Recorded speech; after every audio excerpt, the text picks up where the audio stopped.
Good morning, citizens, and we are now on to day 3 of what is going to be available in the upcoming 2951 International Aerospace Expo. And day 3 will be Aegis Dynamics. Now, Aegis Dynamics is a ship manufacturer that is known for military ships and decommissioned military ships. So what that means is there's a lot of ships in the verse that were military ships and now have been retrofitted and repurposed and sold back to the general population so that people like you and I could buy them.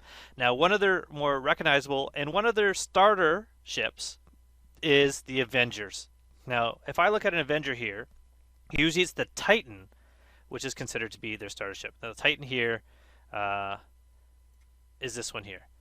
And we have the Avenger Warlock, which is a ship that will have, I believe, an EMP to stop people from being able to jump away, the Titan Renegade, and the Avenger Stalker. And you can kind of compare the ships here to see the big difference. The top speeds of them are a little bit different. The Titan's a little bit faster, and the turning radius is a little bit faster than, say, the, which one is this? Than the Titan Renegade.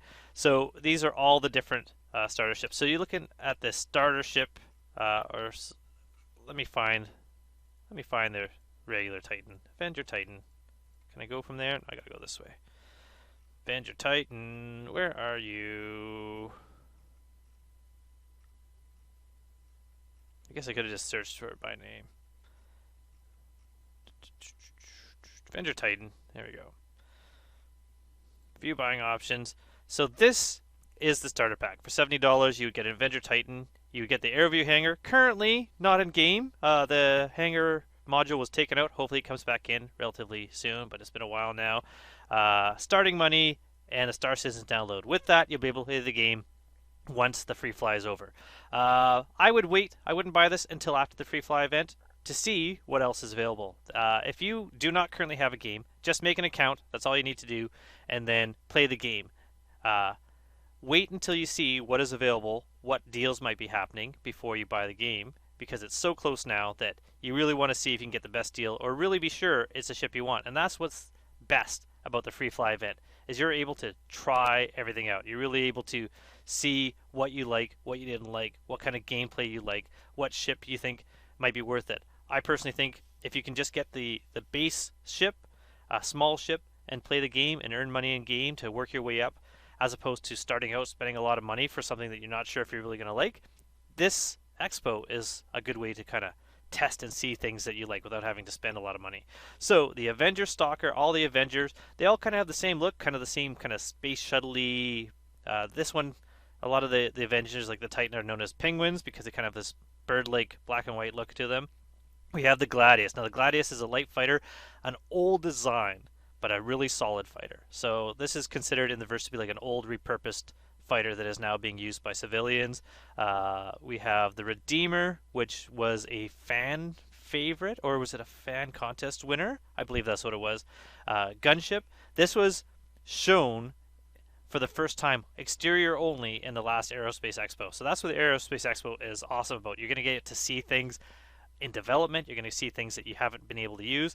The Javelin, which if you were taking part in the free fly event for Invictus, you were able to see a Javelin, and there was a bit of a Javelin tour there. This is going to be an awesome ship. This is an amazing ship that will be eventually out in game. Different versions. The Pirate Gladius is just basically a different look, I believe. The Nautilus, which is a mine layer. The Vulcan, the Hammerhead. The Hammerhead is a fairly popular ship because it's such a solid ship, and with the crew, with all these turrets, man, is a pretty devastating. The Saber Raven, which is a pretty good short-range fighter. The Eclipse, some people seem to really like it. I'm not a huge fan of it, but it's a good stealth bomber. The Hoplite, which is a dropship holding people. The Warden, I've never flown, so maybe I can try to check that out. The Idris, I don't think any of the Idris are going to be available, which is too bad. So these are considered to be older style capital ships that are no longer really used by the armies, but are being used now by like pirate groups and as personal large capital frigates. The Reclaimer, an awesome ship that when salvage comes out, I'm really gonna want to try out again. I bought one in game just to have, but it's a useless ship right now. It's massive, slow, ugly in a way that I love, and just looks cool. But it's really just a big ship that didn't do anything yet. Retaliator, Harbinger, the Saber, one of the best fighters, a lot of people say, in the game. Super fast, got a good punch. If you're a good pilot, this is a ship to use. More Avengers, another Hammerhead, and showing you the Reclaimer again. So this is going to be available on day 3. So day 3, we'll be looking at all the Aegis Dynamics ships, what they have to offer, what they're going to be providing. And again, if you've rented ships from the previous days, you may still have them. They're a 2-day rental, plus there's usually an overlap between day 2 and day 3 and day 3 and day 4. So we're going to go on next. My next video will be about day 4, which is going to be cool because it's 4 manufacturers. It's going to be all the alien or alien-inspired manufacturers: Apoa, Banu, Asperia, and Gatek. So until then, see you soon in the verse.